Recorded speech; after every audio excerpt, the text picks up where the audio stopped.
India as a market, as an opportunity for agriculture is important. It's also important because of rice. We'll talk about rice today, which is one of the most important crops on this planet. And last but not least, it gave me an opportunity to leave Germany, because when I left home on Sunday, it was -9. So it was pretty cold there, and it's much more enjoyable here in Hyderabad today. So I will talk about the challenges and the changes in agriculture from a global perspective, and also make a few comments about India. Let me start. Challenges in agriculture. As Raman has alluded to, there's a growing world population, whether it's 9.3, 9.5 billion people living on this planet, nobody knows, but it's definitely increasing, and it's increasing annually at a rate of Germany, 80 million people, additional people living on this planet. So it's a large increase. It's a big challenge, which is coupled with the dietary changes, especially in Asia. If you look at the increase in population, it's mainly in Asia, and we believe that India, at the doorsteps of Asia, is in a very strong and privileged position to be in. Now, to produce more, to feed the growing world population, and not plowing more, not using more land, we believe you have to produce more on the existing land, and producing more on the existing land sustainably is only possible with innovation, with technology, and obviously trying to educate, to convince, and to make sure that farmers around the globe using the best technology available in the long run. So technology is the buzzword, innovation is important, and that's where our commitment is coming from, to continuously deliver innovations for farmers around the globe, including India. Now, farming has changed a lot, and I'm in this industry now since 37 years, so I've seen a lot of changes myself, but the requirements on farmers are changing. They're driven by regulatory changes, by changes of the consumer and their expectation and the demand, and we believe that this balance of change is something we as an industry have to take care of and address it adequately. But there's no doubt in our mind that farming is one of the most challenging, but also the biggest job on earth, and you will hear this a few times this morning. We have a long history, not 150 years to agriculture, but we have now 102 years and a strong commitment to agriculture. And we believe with that commitment, with the expertise and the know-how, we are in a position to shape, to help, and to address farming needs in the future. Now, in very simple words, what is our big picture of the farm operations? So we have obviously what we call the indications, fungicides, herbicides, insecticides. We have created a couple of years a fourth indication called functional crop care, to look at seed treatment, to look at nitrogen use efficiency, to really look at the soil. What can we do to improve the uptake of nitrogen, of fertilizers better, building also on the BASF legacy and expertise in the fertilizer business without getting into the fertilizer business again. So those indications are the important driver from a technology and an R&D perspective to make our impact. Now in the future, we believe we will have to look at chemistry and biological solutions.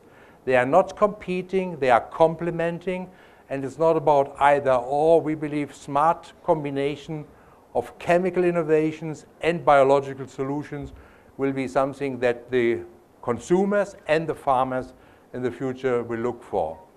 The overarching other topics are sustainability. Sustainability for us is a bridge to our critics, to NGOs, to the stakeholders, and it's a strong commitment from BASF, not only in agriculture, in our business, a strong commitment to sustainability, to make our products more sustainable, the operations of farmers around the globe more sustainable, and making sure we're living up to expectations also of future generations and of the society as it's changing.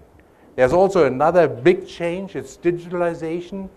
I think we are witnessing a lot of change driven by digital tools, digital applications, and especially agriculture is at the forefront of those changes. And it's an exciting time, and it's a new opportunity to connect the various pieces and making sure that farmers produce more effectively, more efficiently in the future by combining those various platforms. Now, talking a little bit about BASF and the importance of agriculture in the BASF portfolio. There's the 3 pies here. Total sales in 2015, 70 billion euros. Number 1, the largest chemical company in the world, with an EBIT contribution of 6.7 billion.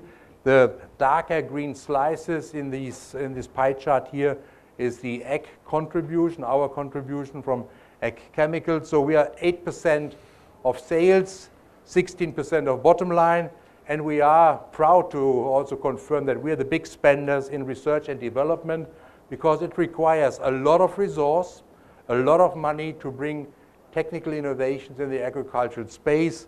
Now, we are frequently reminded by our bosses that we are spending about $200 per day in research and development for our business, and it takes on average now 11 years to bring 1 new compound to the market, and the cost has increased, more than doubled in the last 15 years.